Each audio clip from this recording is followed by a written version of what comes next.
What's going on, everyone? This is Alex USA Days. If you've been subscribed to my channel for a little bit, you know that I've been recording a video about QA salaries based on the new law. Um, it's bill number 1162 that is now actually a law in California, where companies that have more than 15 employees and at least one of those employees is in California have to disclose salaries. So based on that, we will see a lot of salaries actually in the job description, and the active reporting on the current salaries will start in May.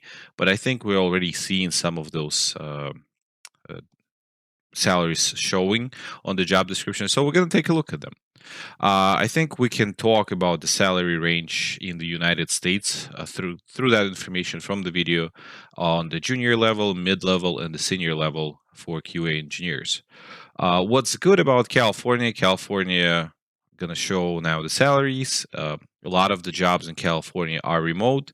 So what will happen, because I think California national average is a little bit higher than other states, but California IT jobs or tech jobs, remote jobs, gonna attract talent from all of the country, creating more competition. And because the salaries are open, it's going to be easier to provide those salaries to the current employees or employees in your state to get your fair salary. So I think this law will actually push the salaries up across the United States for the tech industry. Anyway, let's take a look at the screen and talk about the salaries. I'll give you the range for the junior, mid-level, and senior position from what I'm seeing right now. Okay. So here on the screen, you actually have this law, and I'm going to provide the link in the description. That's the bill that was proposed, 1162. That is the day it was published. Now it's actually effectively, this bill was passed. It's a law in California. So you can read about it if you want to go in more details and know why it was proposed, what's in it. I'm gonna have a description for you available. Now let's go to LinkedIn. We're gonna go through a couple pages on LinkedIn and a couple and on average on Glassdoor right now. Some of the companies still not posting the salaries, but you can see when the salary is available. It's actually grabbing salary from the job description. So, for example, here in Modesto, California, we have a range for quality assurance tech from 48K to 67K a year. So, I believe that would be like a junior QA starting position, or maybe like a support level kind of a tech. Not sure what exactly quality assurance tech means in terms of job responsibilities. Then we have QA lead. No job. Sorry, quality assurance manager or specialist in oncology. So healthcare, 120K to 145K. It's hybrid, so half remote, half on site. Quality assurance manager on site from 80K to 130K. That's very interesting. That's quite a range. But now, when you post in a salary like this, and you know that by law you're obligated to post it, I don't see anyone saying I'm okay to get this position for 80K if I know you're budgeted up to 130K. I think eventually it's gonna either drive up all the salaries or kind of make it on the average, so there will be less range posted, just saying, hey, this job is, if we take an average out of this job is like 110K, right? Okay, then senior quality assurance, 90K, 103K on site. All right, so now we have some Apple jobs. Software QA engineer in messages, so Apple Messages department, from 95K to 157. So this is not even like a senior position, just I guess on staff. If you look at the median again, 130K maybe working for Apple as QA engineer. Then there's a quality assurance engineer level 3 from 85 to 123. Okay.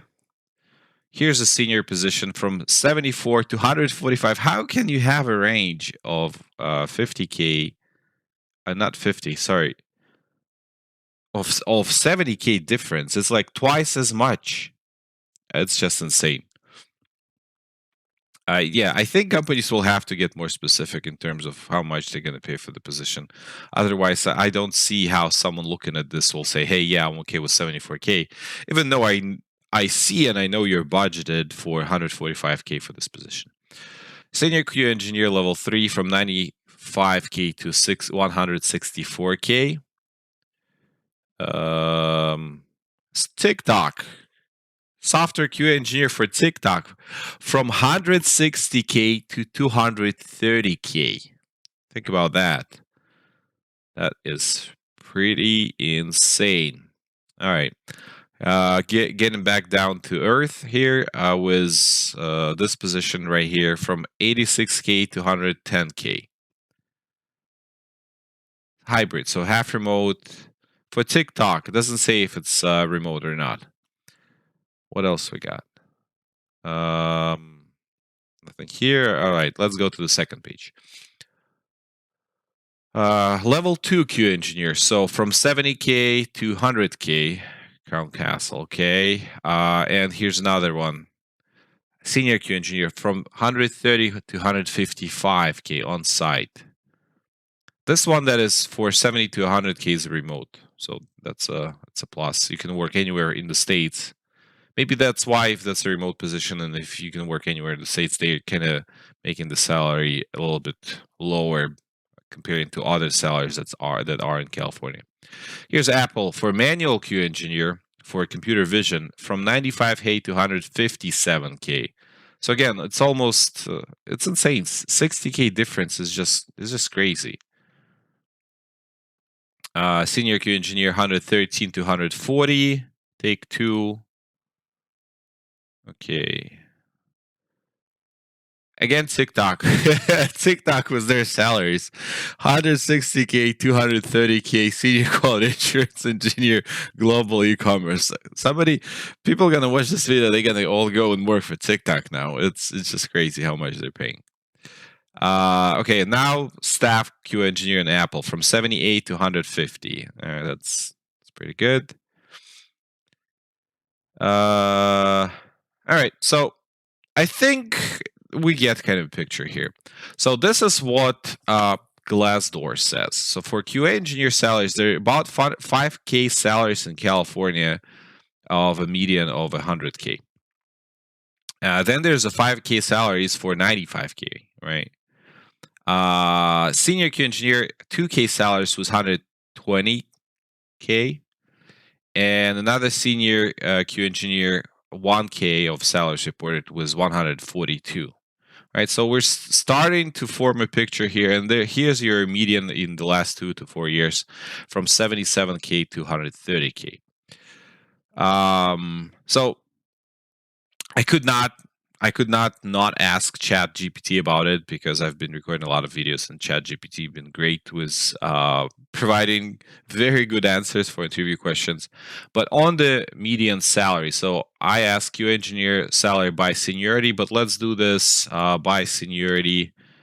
So QA engineer salary in USA by seniority. Let's do in California. See if it changes the previous output. Because the previous output for the salary, QS salary, was junior QA engineer from 70 to 85K per year, mid-level 85 to 110, senior 110 to 140, a lead 140 and 180, and then principal 180 plus. With California specifically now, ChatGPT is raising the bar a little bit. Okay. All right. So the salary of QA engineer in California, USA can't be higher compared to other states due to the high cost of living and strong demand for technology talent in the area. Here's an estimated range of salaries for QA engineer in California based on seniority.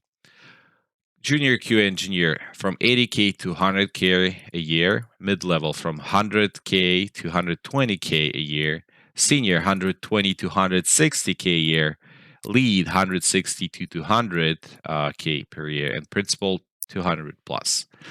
So yeah, a lot of people ask me how much QA really pays. What is the starting salary? What is mid-level salary?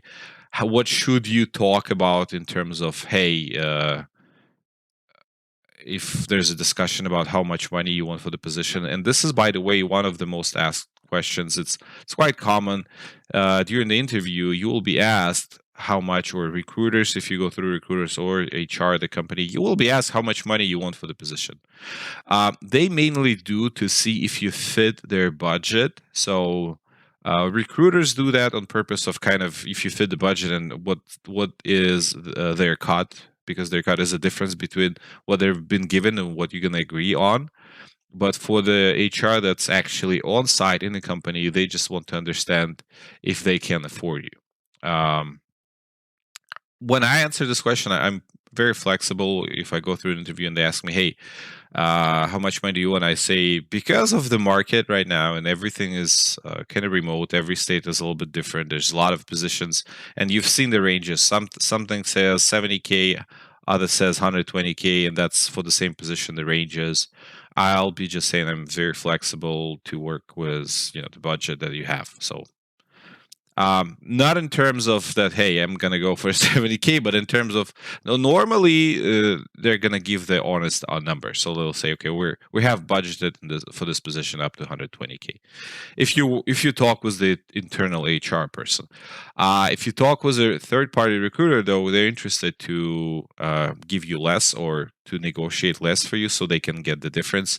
So I would be careful saying that to them. With them, I would normally just say, hey, this is what market shows for this position. It's 140K now or 120K, and that's what I want. Okay, so hopefully that helps. Thanks, everyone. This was Alex USA Days, and bye bye.